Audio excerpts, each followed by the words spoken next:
Oh, you think the human mind is safe? Well, that's cute.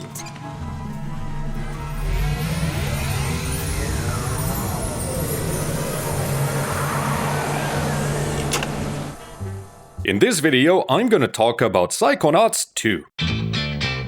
Before I begin, I need to state a content warning. This video contains teeth. There will be a metric shit ton of teeth. There will be teeth in places that are not supposed to have teeth. There will be more teeth than there are inside the mouth of any creature in God's country. If you are squeamish about teeth, or you have personal problems with dentistry in general, you can safely skip to the next chapter in the video, which is titled No Teeth. Alright, in 5, 4, 3, 2, 1, teeth! We got Tim Schafer in the house, folks! Go get Day of the Tentacle.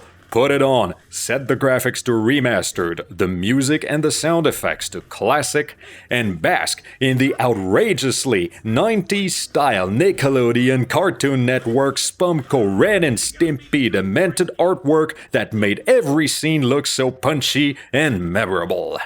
And now get over here and watch a repeat performance in 3D. Let's go! The story is as follows. You are a 10-year-old psychic who just saved the world's best psychics from a potential army of mutant death tanks. Now that you've proven your competence and your willingness to put your life on the line for what's right, you're now their intern. Yep, just an intern. That's the equivalent of getting a ballpoint pen with your employer's name on it as a gift for your 80 hours a week crunch time. But hey, if the world was perfect and logical, there wouldn't be an excuse for collectibles in an upgrade system.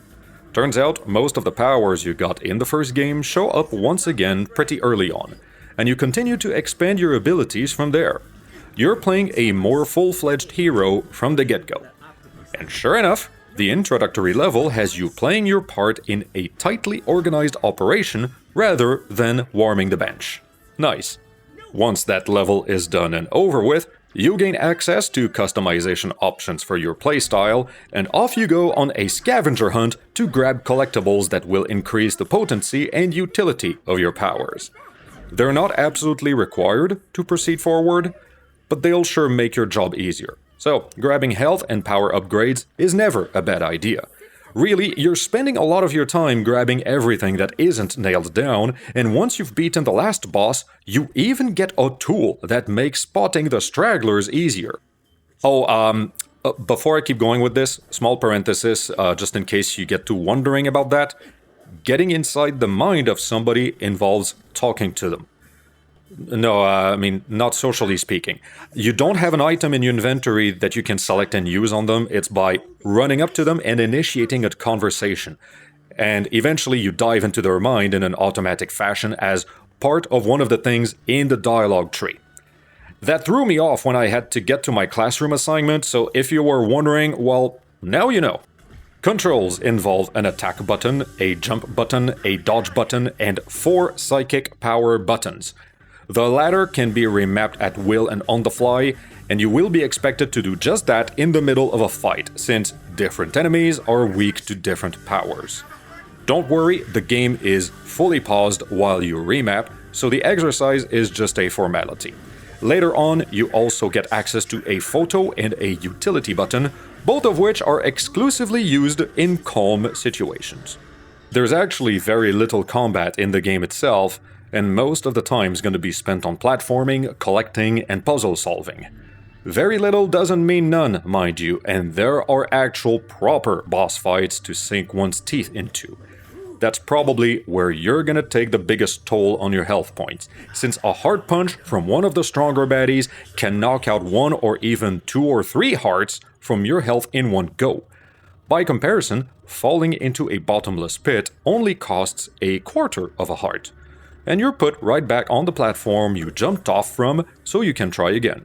Supposing you're going for a 100% run, you're looking at about 30 hours of playtime. The time to beat the final boss is a number that's up in the air, since you could beeline for just that, or you could take your sweet time and prepare carefully so you got the tools and the endurance in hand to survive the battle. I'm of the opinion that speedrunning straight through the story bypasses most of the content, and it will put you at risk of not taking the time to appreciate the details. In traditional fashion, despite whatever urgency might be put on you, you can spend as much time goofing around as you want, as long as there's no timer counting down at the top of the screen. The entirety of the experience is blessed with so much cartoony styling that it's like watching TV on a Saturday morning all over again. The expressions are vivid, the characters all look completely unique, the world is generously decorated and detailed. It's kind of hard to imagine that this was a Kickstarter game. The mere fact that it exists is already a miracle. Go figure why. I was expecting some bargain bin bullshit meant to tickle the false fondness for bygone design in whatever fashion. I was expecting low polygon graphics like I was back on the PlayStation 2. Don't ask me why or how. I wasn't expecting to admire everything around me so much. All of the set pieces are gorgeous works of art to explore. The mental worlds exhibit every spectrum of creativity, from the whimsy and silly to a little bit of dark humor. The dialogue is so full of zingers that KFC is on the verge of suing for trademark infringement. There is actually pleasure to be had in speaking to everyone, even when it doesn't seem to serve any practical purpose. It can be done just to enjoy the setup punchline of everyone being a smartass at one another. And the subject matters are treated with both good humor and tender care where it counts. I still can't believe that this title came to be. Not in its gloriously final form. It shouldn't have happened, but it did, and we're all winners. It beat overwhelming odds stacked against it. The entire franchise did. And despite everything that fate threw at it, it prevailed. I don't know how it did, but I don't think it's my place to ask. I got no reason to question a miracle. The results are here in front of us. That's all that counts. Take the miracle for what it's worth, don't ask questions, and enjoy the payoff. Sometimes that's all you gotta do.